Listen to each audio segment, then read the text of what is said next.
Eu, quando era pequeno, dizia sempre que ou ia ser médico ou ia ser mecânico de automóveis. Gosto muito de perceber como é que as coisas funcionam e de as consertar. Acabei como médico. Percebi que estava com febre, com astenia, que é fraqueza, e vi que no contexto em causa, percebi que poderia ser Covid e fiquei imediatamente internado.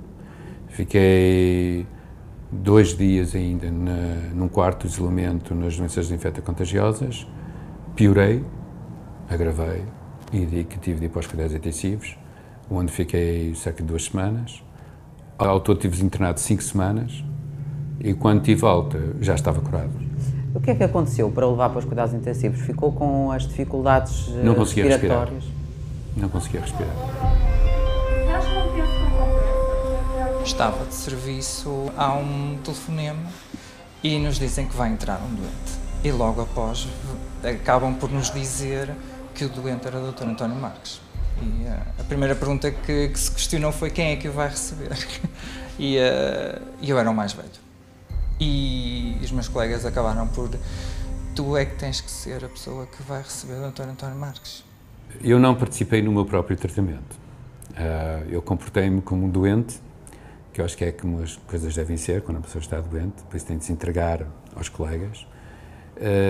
Mas além de ter esse princípio geral, eu também não tinha capacidade para raciocinar, para pensar. A primeira pergunta que eu faço ao Dr. António Marques, quando ele chega, não sei se ele se lembra, mas a primeira pergunta que eu faço foi chegar ao perto dele, mesmo perto dele, e olhar para ele e perguntar: sabe quem é que eu sou?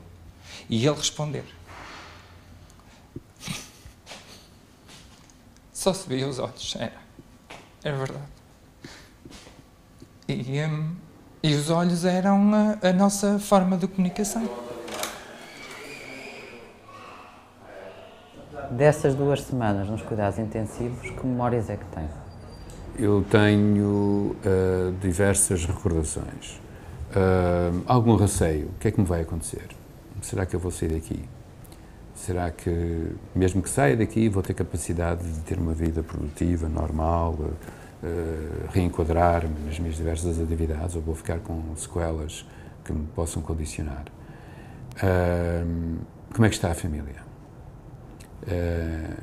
Como é que isto tudo está a acontecer no hospital? Será que o hospital está a dar conta do recado? Será que isto está a estabilizar? O que é que está a acontecer à minha volta? Aquelas máquinas com os monitores, os apitos, os alarmes, etc. E há timbres diferentes, tonalidades diferentes nos sons, que quem sabe percebe exatamente, por exemplo, como é que está a saturação de oxigênio, com a quantidade de oxigênio que nós estamos a circular no sangue. Mesmo não olhando para o monitor, só ouvindo o barulho do monitor. E daí que eu percebia se estava pior, se estava melhor. E aí era complicado, porque sabias exatamente que não estavas bem. E tinhas essa sensação ao longo dos minutos que pareciam horas. Quando me estavam a colocar um catéter central, que é um catéter mais ou menos longo e grosso, houve um enfermeiro que percebeu que aquilo estava a demorar talvez um bocadinho mais tempo do que habitualmente, que estava a ser um bocadinho mais complicado, embora correu bem, depois no fim, não houve nenhuma complicação. E veio do outro lado, e apesar de estar, obviamente, com proteção individual, as suas 2 luvas, agarrou-me a mão e apertou-me a mão e disse: não te preocupes que eu estou aqui contigo. Eu trabalho já há mais de 20 anos e então na minha vida profissional como enfermeiro não é a primeira vez que uma pessoa me pede a mão. Neste caso específico era uma pessoa que eu conhecia, era uma pessoa que me tratava pelo nome. Várias vezes os meus colegas queriam-me ventilar mecanicamente e diziam que eu tinha indicação para e queriam avançar. E eu resistia. Resistia porque tinha a noção das possíveis complicações. E um belo dia não me deram mais hipóteses para escolher. Disseram: tem mesmo de ser. Ao mesmo tempo, entra um doente, vindo de uma enfermaria geral, que estava mesmo nas últimas. que estava mesmo muito, muito mal. E então puseram-me decúbito ventral, por isso deitado sobre a barriga. Bom, o facto é que depois, quando veio a minha vez outra vez, eu com aquela posição de estar em decúbito ventral, lá melhorei um bocadinho e assim me safei entre os pingos da chuva de ser entubado e ventilado mecanicamente, apesar de ter tido indicação para. Eu às vezes conseguia ouvir o que é que os profissionais falavam sobre mim e julgavam que eu não ouvia, ou falavam sobre outros doentes e eu conseguia, do canto do olho, lá ao fundo, ver e ter a percepção que eu está preocupante. E será que vai chegar a minha vez? Eu tive a percepção em determinados momentos que poderia não sair aqui do hospital vivo. Muito sinceramente, de uma forma estranha, sentia-me tranquilo naquela de que estava um bocado em paz. Quando finalmente chega a altura onde tens os 2 testes negativos e estás curado, talvez a melhor forma de descrever é alívio. Tipo, o pesadelo acabou. Está a fazer tratamento connosco do ponto de vista da reabilitação 3 vezes por semana. O tratamento inclui vários componentes, sendo que o componente principal do tratamento engloba o exercício.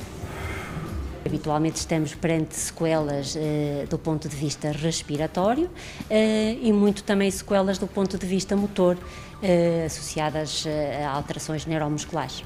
Mas aqui no caso dele é só as sequelas do ponto de vista de massa muscular, é isso? São sobretudo sequelas motoras. Começamos essa intervenção ainda ao nível dos cuidados intensivos, continuamos a nossa intervenção já quando o doente se encontrava em internamento em enfermaria e acompanhamos o doente então agora já nesta fase do ambulatório. Até já. Até já. Até já. Até já. Estou muito grato a todos os grupos profissionais, aos médicos, aos enfermeiros, aos técnicos, aos auxiliares, todos os grupos profissionais que de facto foram impecáveis comigo e sei que eles deram muito de si, não apenas a propósito do meu caso, mas de todos os doentes. E devo-lhes a possibilidade de estar aqui hoje.